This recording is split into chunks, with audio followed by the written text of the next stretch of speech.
un mépris souverain. Ce n'est pas simplement un qualificatif, c'est un disqualificatif, mais c'est aussi une condition. Et la condition des indigènes, sous la Troisième République, faut-il le rappeler, est, ça c'est la règle, pas de droit de vote, pas de liberté d'association, pas de liberté de la presse, pas de liberté de réunion, pas de liberté de déplacement à l'intérieur des départements français d'Algérie, pas de liberté de déplacement entre les départements français d'Algérie et la métropole jusqu'en 1914, et des atteintes systématiques à la liberté de déplacement, et notamment en matière religieuse et en matière de pèlerinage à la Mecque. Le pèlerinage à la Mecque n'a jamais été considéré sous la Troisième République comme un droit pour les indigènes, mais comme un octroi par la grâce du gouverneur général en fonction de considérations d'ordre politique intérieur et d'ordre géopolitique. À cela s'ajoute le fait que les indigènes sont soumis à des dispositions répressives exorbitantes du droit commun et des dispositions répressives qui ne sont opposables qu'à eux. Autrement dit, on a affaire à un droit discriminatoire et raciste, dont l'un des monuments, si j'ose dire, est le Code de l'indigénat, première version 1875, et qui ne sera aboli qu'en 1945. Le Code de l'indigénat algérien ayant servi de matrice juridique, à partir de laquelle vont être élaborés tous les autres codes de l'indigénat appliqués en Afrique occidentale française, en Afrique équatoriale, en Indochine, à Madagascar, en Nouvelle-Calédonie. Au fur et à mesure donc, de l'expansion de l'Empire par la grâce des républicains et des radicaux socialistes entre 1885 et 1913, et grâce à quoi la France devient effectivement la seconde puissance impériale du monde. De cela, les républicains et les radicaux socialistes sont extrêmement fiers. Messali Hadj, puisqu'il est de coutume, et la France, les autorités françaises, de droite comme de gauche, sont en général fort sourcilleuses de célébrer ce qui est réputé appartenir à son glorieux passé. 70e, 80e, oui, anniversaire du Front Populaire.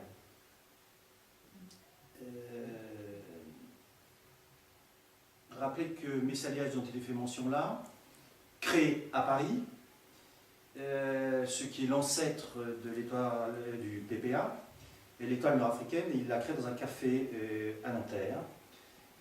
Et cette organisation va être interdite, dissoute, par les autorités du Front Populaire, Léon Blum en tête, avec le soutien du Parti communiste qui dénonce à l'époque la dite organisation pour ses compromissions avec les fascistes de l'époque. Une sinistre version destinée à légitimer la déposition. Telle est la situation des indigènes qui n'ont pas cessé sous la Troisième République de réclamer une extension des droits et libertés démocratiques et qui à chaque fois, quels que soient les gouvernements, y compris à l'époque du Front Populaire, n'ont jamais obtenu qu'un cause. Le Front Populaire, fort soucieux de la condition des travailleurs français, n'a pas changé d'un iota la condition des indigènes en Algérie et ailleurs. 1944, conférence de Brazzaville, ouverte par le général de Gaulle, qui réunit la fine fleur, et je le dis là sans ironie, puisque effectivement c'est la fine fleur de la résistance. L'objectif et l'objet de la conférence de Brazzaville, c'est, pour reprendre une formule célèbre d'un écrivain italien célèbre, c'est qu'il faut que tout change pour que rien ne change. Autrement dit, il faut réformer l'Empire pour mieux le défendre, et c'est effectivement la ligne du général de Gaulle, de la SFIO et du Parti communiste.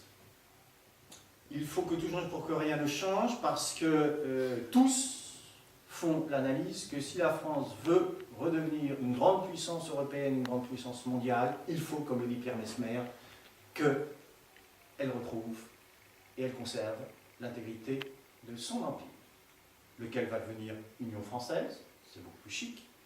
Ça laisse entendre que les peuples qui sont placés, comme on l'écrit délicieusement et délicatement à l'époque, sont placés sous la souveraineté délicate et non moins délicate de la 4e République bientôt établie.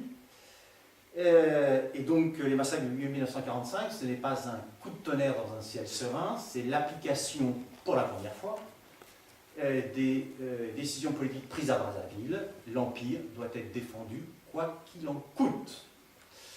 Et c'est effectivement ce qui s'est passé à partir du 8 mai 1945, en précisant que les massacres ont duré jusqu'au mois de septembre, qu'ils incluent qu'ils ont vu intervenir l'ensemble des forces armées françaises, armée de terre, armée de l'air, marine, que ce qui a été perpétré là-bas a évidemment été soit voulu, soit systématiquement couvert, et par les autorités policières et militaires, et par les autorités coloniales en Algérie et en métropole. Par quoi il s'agit bien d'un crime d'État, d'un crime de guerre, et j'ai la faiblesse de croire même qu'il s'agit d'un crime contre l'humanité, dans la mesure où celles et ceux qui ont été tués pour ce qu'ils étaient, des bicots, des arabes, des melons, des merdes. Ils ont été tués pour ce qu'ils représentaient, une menace perçue comme majeure pour l'intégrité de l'Empire, dont ce qui était perçu à l'époque comme la perle, c'était le nom de l'époque donné à l'Algérie, la perle du Maghreb. Ils ont été effectivement massacrés, exécutés sommairement, torturés, etc., etc. En précisant que ce n'est ni le dernier massacre, ni évidemment le premier. Je disais que la France, à l'époque, est prête à tout pour défendre l'Empire. 1945, entre 25, 30, 35 000 morts. 1947, émeute de Madagascar, entre 70 et 80 000 morts. La même année débute la guerre d'Indochine, 1954. 1947, pardon, elle s'achève en 1954. Entre-temps, il y a eu entre 300, 400, 500 000 morts. 1er novembre 1954, début de la guerre d'Algérie, qui s'achève en 1962.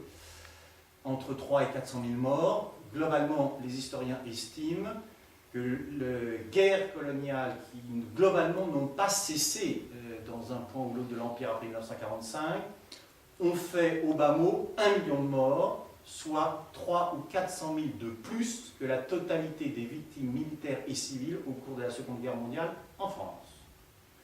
Donc ce n'est pas exactement marginal, secondaire, et quand on nous rappelle ou nous serine délicatement qu'en 1945 la France est en paix, oui, elle est en paix en Europe, elle n'a jamais cessé d'être en guerre entre 1945 et le 19 mars 1962.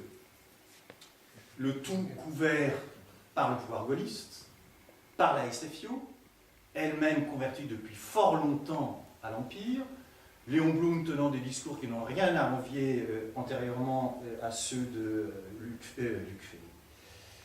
de Jules Ferry, joli lapsus, le second d'ailleurs ne devant absolument rien au premier.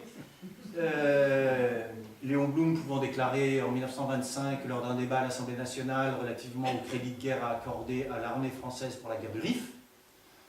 Léon Blum reprenant la phrase célébrissime de Jules Ferry, il y a des races supérieures et des races inférieures, et Léon Blum ajoute, nous n'avons strictement rien contre le fait que les races supérieures doivent effectivement, dans certains cas, civiliser les races inférieures pourvu que la chose se fasse dans la paix, la joie et l'allégresse. Ça, c'est moi qui l'ajoute.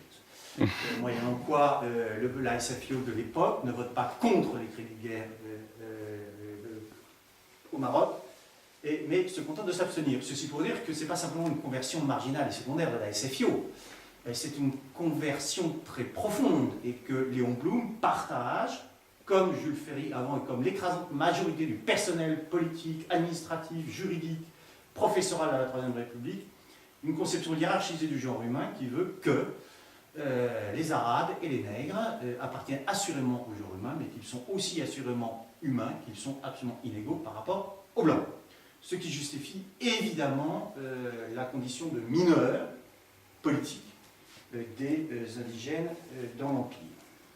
Ce qui permet aussi de comprendre que ce n'est pas des atermoiements du Front populaire relativement à la condition des indigènes, c'est circulaire et rien à voir, nonobstant la loi, le projet Blum-Violette, qui est un projet qui consiste à accorder le droit de vote à des indigènes méritants sur la base de critères méritocratiques et à environ 10 000 ou 20 000 indigènes méritants, soit moins d'1% du corps électoral indigène. C'est une audace qui laisse pantois. Et donc c'est pas par méconnaissance, c'est parce que globalement, effectivement, la direction de la SFIO et ceux qui soutiennent le Front populaire sont farouchement hostiles à toute réforme substantielle en Algérie. Relativement à la direction du Parti communiste, et pour comprendre ce qui se passe en 1945, la chose est théorisée. Et là aussi, et là encore, il ne s'agit pas d'un manquement conjoncturel en 1945. Pas plus qu'il ne s'agira de manquement conjoncturel jusqu'en 1962.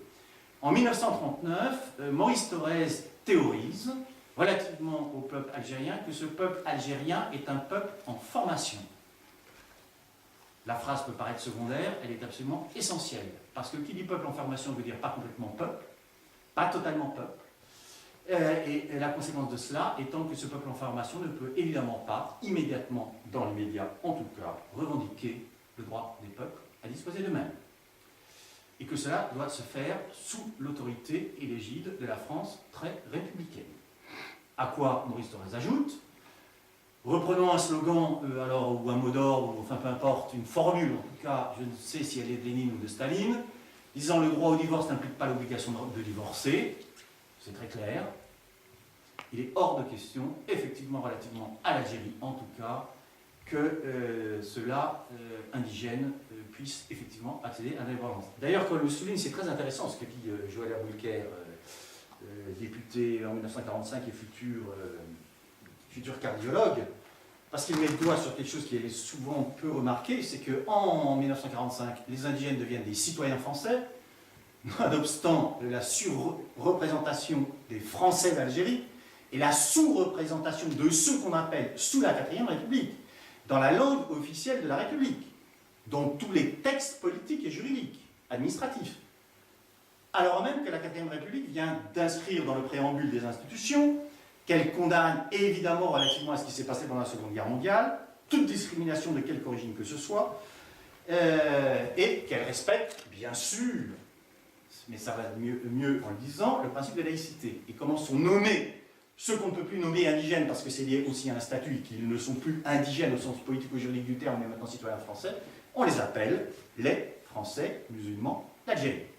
Autrement dit, on distingue encore dans ce corps politique une minorité qui est en fait majoritaire et qu'on institue minoritaire sur le plan politique pour éviter évidemment une chose, c'est que si c'était un homme, une voix en Algérie, ou plus exactement si c'était une représentation égale pour les Français d'Algérie et les Français musulmans d'Algérie, évidemment les Français musulmans d'Algérie auraient été majoritaires à l'Assemblée algérienne. Ce que aucune force politique en France ne souhaitait, parce qu'ils avaient très bien compris que s'engager dans cette voie, c'était s'engager dans une voie où très rapidement, vraisemblablement, l'indépendance aurait été revendiquée. D'où le maintien de dispositions politiques, juridiques, discriminatoires à l'endroit des Français musulmans d'Algérie. Et d'où aussi, relativement à ce qui s'est passé, à ce que j'ai dit déjà précédemment, le fait qu'en 1945, effectivement, le consensus relativement au fait qu'il faut garder l'Algérie, y compris par tous les moyens, est un consensus extrêmement fort. Et je rappellerai simplement que jusqu'en 1962, et je parle là encore une fois de la dédirection du Parti communiste et pas des militants, et c'est évidemment lié au discours de Maurice Thorez, jusqu'en 1962, le slogan de la direction du Parti communiste relativement à l'Algérie n'est pas indépendance de l'Algérie, mais paix en Algérie, ce qui évidemment change tout. Et permet de comprendre, bien sûr, aussi pourquoi les relations entre le FLN et le Parti communiste français, dire qu'elles sont exécrables est déjà mal dire, inexistantes. Et inexistantes, évidemment, à cause de ce qui s'est passé le 8 mai 1945 notamment. Il n'emploie pas sans doute pas le terme d'apartheid, mais il dit, c'est bien ce qu'il a en tête. Alors c'est pas forcément, ça prend pas, c'est pas la même forme, ça, mais il rappelle très précisément, effectivement, y compris après 1945, que l'autre, dès lors qu'il est français musulman d'Algérie, n'est effectivement pas pensé comme un égal, et qu'à ce titre, il n'a pas le droit à des égards équivalents, et ce n'est pas simplement des égards en termes de relations, alors il peut y avoir des égards en termes de relations privées, bien sûr, le problème n'est pas là, Le problème n'est pas oui, je ne nie pas absolument. Le problème, c'est que cela, c'est-à-dire ces égards accordés par certains dans la sphère privée ou dans la sphère professionnelle pour des raisons politiques, pour des raisons personnelles, parce qu'il n'enlève strictement rien au fait que la structure même de la domination coloniale en général, et presque, j'allais dire presque plus particulièrement en Algérie, est effectivement une structure qui fonctionne sur la base de la séparation. Alors elle peut être symbolique, elle peut être géographique, elle peut être urbanistique, elle est scolaire, elle est médicale, elle est y compris dans le vocabulaire. Le tutoiement est globalement la règle, alors que les mêmes sont fort soucieux des respects des civilités élémentaires lorsqu'ils s'adressent à un semblable, et quand il a la bonne blancheur, alors à ce moment-là on le voit. Tutoiement, insulte, etc. etc. Donc on peut prendre toute une série d'éléments qui démontrent que, comme d'ailleurs le montre Frantz Fanon, c'est un élément structurel du système. Alors comme dans tout système, il y a des déviants, il y a des exceptions, mais là où c'est important de le souligner, c'est que ces exceptions doivent effectivement être pensées comme des exceptions. Alors je ne nie pas du tout que vous avez pu partager l'école avec, je ne dis pas du tout que vous avez pu, etc., etc. Le problème, c'est que ce que vous avez pu faire, c'est un élément d'une réalité, et je ne nie pas du tout la réalité de votre témoignage que je ne remets pas en cause, mais encore une fois, ça ne remet pas en cause le fonctionnement général du système qui a bien été celui-là, qui a pu varier dans le temps, se durcir, s'amender. Évidemment, la situation n'était pas la même dans des petits villages, dans des petites villes, ou dans des villes considérées comme particulièrement essentielles pour la puissance coloniale, Sétif, Guelma, Constantine, évidemment Alger. Voilà. Rajouter quelque chose sur le 8 mai 1945. Nous avons été un certain nombre à prendre une initiative tendant à la reconnaissance des massacres du 8 mai 1945 comme crimes d'État. C'est constitué sur cette base-là un collectif national qui réunit un nombre significatif d'associations de défense des droits de l'homme, d'organisations syndicales, de partis politiques, et les revendications étant donc la reconnaissance des massacres de Sétif et Guelma, Réalata comme crimes d'État, l'ouverture des archives et de toutes les archives, et un lieu de mémoire. Alors, les choses se sont plutôt déroulées favorablement, en tout cas infiniment plus que ce que nous pensions, puisque le Conseil municipal de Paris a adopté à l'unanimité, ce qui est tout à fait singulier, et d'ailleurs je n'arrive toujours pas à comprendre ce qui s'est passé, mais bref, ne boudons pas notre plaisir lorsque le plaisir il y a, surtout que par les temps qui courent il est assez limité, donc évitons-en. Un vœu donc à l'unanimité demandant effectivement au chef de l'État de reconnaître les massacres de Sétif comme crimes d'État. Et depuis, d'autres conseils municipaux ont adopté des vœux identiques. En banlieue parisienne, c'est le cas de Ivry, Vitry, Nanterre, bref, d'autres endroits. Et en région, comme on dit aujourd'hui, pour ne pas dire en province et pour ne pas avoir l'air trop méprisant, c'est le cas à Rennes depuis longtemps, et très récemment, c'est le cas à Givors. Le conseil municipal a adopté un peu dans ce sens-là. Également la pose d'une plaque à la mémoire des victimes, et c'est le cas à Chalette-sur-Loing, près de Melun. Donc les choses progressent. Donc c'est un appel non déguisé. Si vous avez des relations avec des élus locaux, de leur suggérer que, comme le conseil municipal de Paris, qu'ils adoptent un vœu pour la reconnaissance des massacres du 8 mai 1945. Cela me paraîtrait, dans le contexte actuel, et plus encore vraisemblablement ce qui va se passer, on pourra se retrouver d'ailleurs dans un an, le 1er juillet 2017, vu ce qui se profile à l'horizon, cela me paraîtrait une réaction saine et positive.